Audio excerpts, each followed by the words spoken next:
കൈകൊണ്ട് ടച്ച് ചെയ്താൽ ഇൻഫെക്ഷൻ പകരുമോ? അതോ ചുമ വഴിയാണോ ഇൻഫെക്ഷൻ പകരുന്നത്? അതോ വെറും വായുവിൽ നിന്ന് ഇൻഫെക്ഷൻ പകരുമോ? എന്തൊക്കെ സംശയങ്ങളാണ് അല്ലേ? അപ്പൊ ഈ സംശയങ്ങൾക്കെല്ലാം ഒരു നിവർത്തി മാർഗമാണ് ഈ ഒരു വീഡിയോ. അപ്പൊ വീഡിയോ സ്കിപ്പ് ചെയ്യാതെ കാണുക. അസുഖങ്ങൾ എങ്ങനെ പടരുന്നു എന്നതിനൊപ്പം പകർച്ച എങ്ങനെ തടയാം എന്നുള്ളതും ഇമ്പോർട്ടന്റ് കാര്യമാണ് കേട്ടോ. അപ്പൊ ആദ്യം അസുഖം എങ്ങനെ പടരുന്നു എന്ന് ചോദിച്ചാൽ ജനറലി 3 രീതിയിലാണ് അസുഖങ്ങൾ പടരുന്നത്. 1 കോണ്ടാക്ട് വഴി, ടച്ച് വഴി. 2 വായുവിലൂടെ, എയർബോൺ. 3 ഡ്രോപ്ലെറ്റ് വഴി. ഡ്രോപ്ലെറ്റ് എന്ന് പറഞ്ഞാൽ അതും വായുവിലൂടെ തന്നെയാണ്, പക്ഷേ ചെറിയ വ്യത്യാസമുണ്ട്. അതായത് നമ്മൾ ചുമയ്ക്കുമ്പോഴോ തുമ്മുമ്പോഴോ സംസാരിക്കുമ്പോഴോ നമ്മുടെ വായിൽ നിന്നും ഉൽപ്പാദിക്കുന്ന ചെറിയ കണങ്ങൾ, ആ കണങ്ങൾ വായുവിലൂടെ പടരുന്നതിനേക്കാളും ഈ കണങ്ങൾക്ക് കുറച്ചും കൂടെ സൈസ് കൂടുതലായിരിക്കും. അത് ഒരു നിശ്ചിത ദൂരത്തിന്റെ അപ്പുറത്തേക്ക് ട്രാൻസ്മിറ്റ് ചെയ്യുന്നവേ ആയിരിക്കില്ല. വായുവിലൂടെ പടരുന്ന അവസ്ഥയിൽ അത് തീർത്തും ചെറിയ കണങ്ങളായിരിക്കും. അവ എത്ര നേരം വേണമെങ്കിലും വായുവിൽ നിൽക്കാൻ കെൽപ്പുള്ള തരത്തിലുള്ള പാർട്ടിക്കിൾസ് ആയിരിക്കും.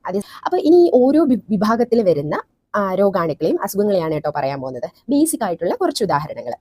ഒന്ന് കോണ്ടാക്ട് അഥവാ ടച്ച് വഴി പടരുന്നത് നമ്മൾ കാണുന്ന എല്ലാ സ്കിൻ ഇൻഫെക്ഷൻസും, പിന്നെ ചൊറിച്ചിൽ, ചില ചൊറിച്ചിൽ സ്കേബീസ് പോലുള്ള ചില കണ്ടീഷൻസ്.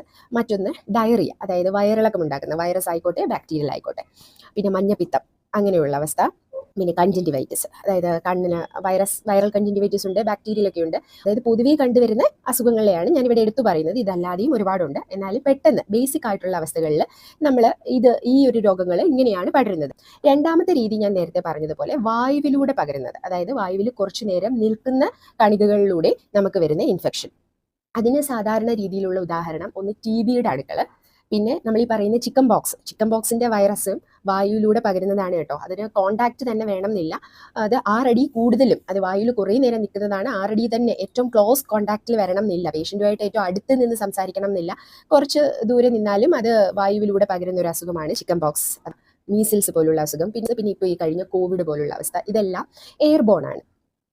അടുത്തതെന്ന് പറയുമ്പോഴാണ് ഡ്രോപ്ലെറ്റ്, അതായത് നമ്മൾ ചുമയ്ക്കുമ്പോഴോ തുമ്മുമ്പോഴോ സംസാരിക്കുമ്പോഴോ ഉണ്ടാവുന്ന ആ ഒരു കണങ്ങളിൽ നിന്നും പകരുന്ന അസുഖങ്ങൾ. അത് കുറച്ചും കൂടെ രോഗിയുമായിട്ട് അടുത്ത് ഇടപഴകുമ്പോൾ വരുന്നതാണ് കേട്ടോ. ഒരു 6 അടിയിലുള്ളിൽ നിന്ന് ഇടപഴകുമ്പോൾ വരുന്ന അസുഖങ്ങളാണ്. അതിൻ്റെ ഉദാഹരണങ്ങൾ നമ്മുടെ കോമൺ ആയിട്ടുള്ള ഈ ഇൻഫ്ലുവൻസ, അതായത് ഫ്ലൂ പോലുള്ള കണ്ടീഷൻ, മറ്റു വൈറൽ പനികൾ, പിന്നെ വില്ലൻ ചുമ, diphtheria, bacterial pneumonia, viral pneumonia, അങ്ങനെയുള്ള റെസ്പിറേറ്ററി കണ്ടീഷൻസ്, ഇങ്ങനെയൊക്കെയുള്ളവയാണ്.